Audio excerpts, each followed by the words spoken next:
ഇപ്പോൾ ഏറ്റവും വളരെ കൂടി വന്നിരിക്കുകയാണ് ഹൃദയാഘാതം, ഹാർട്ട് അറ്റാക്ക്. അത് ചെറുപ്പക്കാരിലാണ് ഹാർട്ട് അറ്റാക്ക് കൂടുന്നത്. അതിൻ്റെ ലക്ഷണങ്ങൾ എന്തൊക്കെയാണ് നമ്മൾ പലപ്പോഴും ആലോചിച്ചിട്ടുണ്ടാവും. അതുപോലെ ഞാൻ ഏറ്റവും പ്രിയപ്പെട്ട പ്രേക്ഷകരോട് പറയുന്നത്, CPR നമുക്ക് കൊടുക്കാൻ പറ്റുന്ന CPR കൊടുക്കാൻ നമ്മൾ പഠിക്കണം.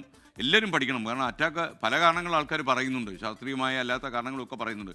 കോവിഡിൻ്റെ വാക്സിനാണ്, കോവിഡ് വന്നതാണെന്നൊക്കെ പറയുന്നുണ്ട്. പക്ഷേ നമുക്കറിയില്ല, അതൊന്നും ശാസ്ത്രീയമായി തെളിയിക്കപ്പെട്ടില്ല. എന്നാൽ പോലും ഹൃദയാഘാതത്തിൻ്റെ ലക്ഷണങ്ങൾ നമ്മൾ അറിയണം, പ്രത്യേകിച്ച് ചെറുപ്പക്കാരിലൊക്കെ ഇത് വരുന്ന സാഹചര്യത്തിൽ. ഇന്ന് കൊച്ചി VPS ലേക്ഷോർ ആശുപത്രിയിലെ ഹൃദ്രോഗ വിദഗ്ധൻ ഡോക്ടർ ആനന്ദ് കുമാർ V നമ്മുടെ ഈ കാര്യത്തെക്കുറിച്ചാണ് സംസാരിക്കുന്നത്. അറിയപ്പെട്ട ഒരു ഹൃദ്രോഗ വിദഗ്ധനാണ് doctor Anand Kumar. Family doctor supported by VPS Lakeshore.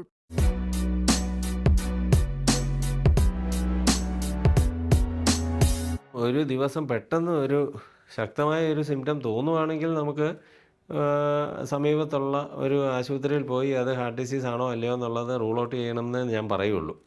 കാരണം നമ്മൾ എന്തൊക്കെ പറഞ്ഞാലും ഒരു പലപ്പോഴും നമ്മുടെ പേഷ്യൻസ് അല്ലെങ്കിൽ നമ്മുടെ റിലേറ്റീവ്സ് എന്നെ വിളിച്ച് ചോദിക്കാറുണ്ട്, എനിക്ക് ഇങ്ങനെ ഒരു സിംറ്റം ഇപ്പോൾ വന്നു, എന്ത് ചെയ്യണം?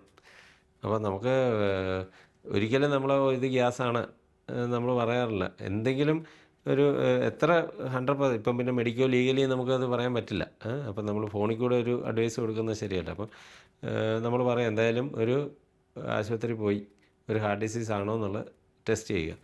ഇപ്പം വളരെ ഈസി. ഇപ്പോഴത്തെ ഒരു അഡ്വാൻറ്റേജ് എന്താണെന്ന് വെച്ചാൽ മിക്കവാറും എല്ലാ ആശുപത്രികളിലും, ഈവൻ ചെറിയ ആശുപത്രികൾ പോലും ഹാർട്ട് ഡിസീസ് ആണോ എന്ന് ക്ലിയറായി സൂചിപ്പിക്കുന്ന 2 ടെസ്റ്റുകൾ, ഒന്ന് ECG, പിന്നെ ഒരു ബയോമാർക്കേഴ്സ്, ട്രോപ്പോണിൻ എന്നൊക്കെ പറഞ്ഞ് ബയോമാർക്കേഴ്സ്. ഹാർട്ടിൻ്റെ മസിലിനകത്തുള്ള പ്രോട്ടീനാണ് ഈ ട്രോപ്പോണിൻ.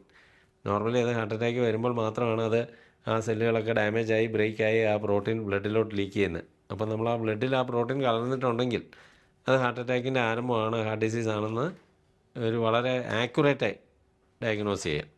അപ്പോൾ ഇതൊക്കെ ഒരു പുതിയ ഒരു ലാസ്റ്റ് ഒരു 15 വർഷത്തിൽ വന്ന ഒരു ഡെവലപ്മെൻറ്റാണ്. സോ ഇത് വന്നേ പിന്നെ ഹാർട്ട് ഡിസീസിൻ്റെ ഡിറ്റക്ഷൻ വളരെ ആക്യുറേറ്റും വളരെ ഏർലിയും ആയിട്ട് ചെയ്യാൻ പറ്റും.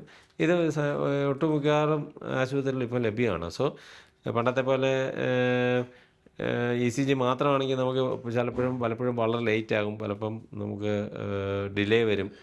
ഇപ്പം ഒരു 95% ഹാർട്ട് അറ്റാക്കുകളും ഒരു ഹോസ്പിറ്റലിൽ ഒരു ഡോക്ടർ കണ്ട് ECG എടുത്ത് ഈ ടെസ്റ്റ് ചെയ്താൽ നമുക്ക് ആക്യുറേറ്റായി ഒരു ഡയഗ്നോസ് ചെയ്യാൻ പറ്റും. Family doctor supported by VPS Lakeshore.